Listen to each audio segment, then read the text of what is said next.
Hello everyone, আসসালামু আলাইকুম। আপনারা দেখতে পাচ্ছেন একটি সাদা দবদবে গোলাপ ফুল। এই ফুলটা কী দিয়ে তৈরি করেছি গেস করতে পারছেন কিনা জানি না, তবে বলেই দিচ্ছি এটা হচ্ছে কচু দিয়ে তৈরি করেছি। শুনতে অবাক লাগলেও আসলে এটা কচু দিয়ে তৈরি করেছি, বিশ্বাস না হলে দেখে নিন। বাজার থেকে 100 টাকার একটা কচু এনেছিলাম, সেই কচুটা দিয়ে ভাবলাম যে একটা গোলাপ তৈরি করি, কারণ কচুর ভিতরের অংশটা যেহেতু সাদা, একটা সাদা দবদবে গোলাপ হবে, দেখতে বেশ আকর্ষণীয় লাগবে। তাই আমি শুরু করে দিলাম কচু কাটার মিশন। কচুটাকে প্রথমে সুলিয়ে টুকরো করে নিয়েছি। প্রথমে এক টুকরো কচু নিয়েছি, সেটাকে সুলিয়ে এরকম স্লাইস স্লাইস করে কেটে নিচ্ছি।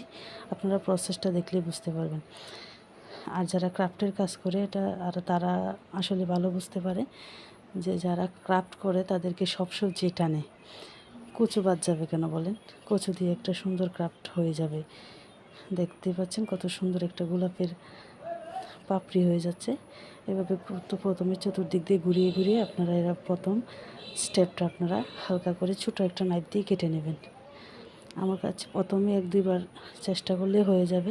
আমার কাছে প্রথমে খুবই হার্ড লেগেছে যখন আমি কাজটা শুরু করেছিলাম 2017-18 সালে, কিন্তু এখন আমার কাছে খুবই সহজ মনে হয়। আমি সব কিছু দিয়ে এখন ডিজাইন করতে পারি, যে কোনো ফল অথবা সবজি দিয়ে। যখন আপনি ডিজাইন করবেন তখন অটোমেটিকলি আপনার মাথায় এসে যাবে যে আপনি এই সবজিটা দিয়ে এরকম একটা ফুল তৈরি করতে পারবেন, অথবা একটা যে কোনো একটা ডিজাইন তৈরি করতে পারবেন। তো আমার মাথায় প্রথমে কচু দিয়েই এসেছে, কারণ কচুটা অবহেলিত হলেও কচু কেন বাদ যাবে। কচু মূলা আসলে অনেকেই খুব খারাপ চোখে দেখে মনে করে যে কচু অথবা মূলা, আসলে এই সবজিগুলো দিয়ে খুব অসাধারণ ডিজাইনের ফুল তৈরি করা যায়। এটা গোলাপ করেছি, কচু দিয়ে যদি করা হয় তাহলে বেশ কয়েক ধরনের ফুল তৈরি করা যাবে।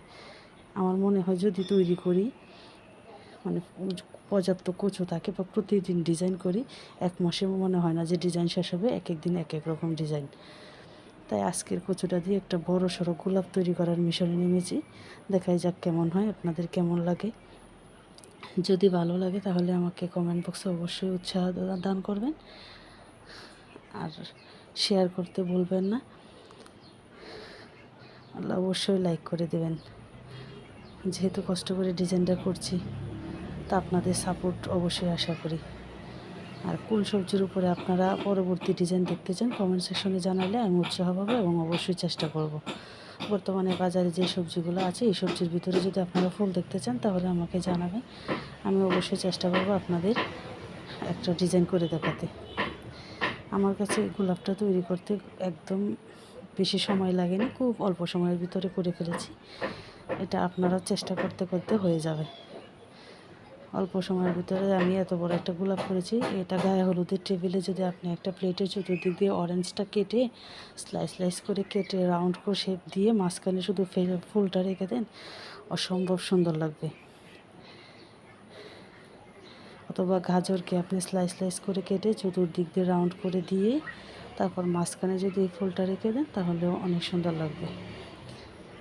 বাদ যাবে না কিছুই। আমার মনে হয় কচু কেন বাদ যাবে। তাই আমার খুবই ভালো লেগেছে ডিজাইনটা করতে। অল্প সময়ের ভিতরে অনেক বড় একটি গোলাপ তৈরি করে নিয়েছি। গোলাপটা আসলে আমারই ভালো লাগতেছে, আপনারা কেমন লাগছে বলবেন অবশ্যই, কারণ এত কম সময়ে এত বড় একটা গোলাপ আমি আশা করিনি। খুবই কম সময়ে করে ফেলেছি, 6 থেকে 7 মিনিটে আমার গোলাপটা তৈরি হয়ে গেছে। তার ফাইনাল রেজাল্টটা দেখুন কেমন লেগেছে, অবশ্যই জানাবেন। গোলাপের ফাইনাল লুকটা কেমন লেগেছে আমাকে অবশ্যই জানাবেন।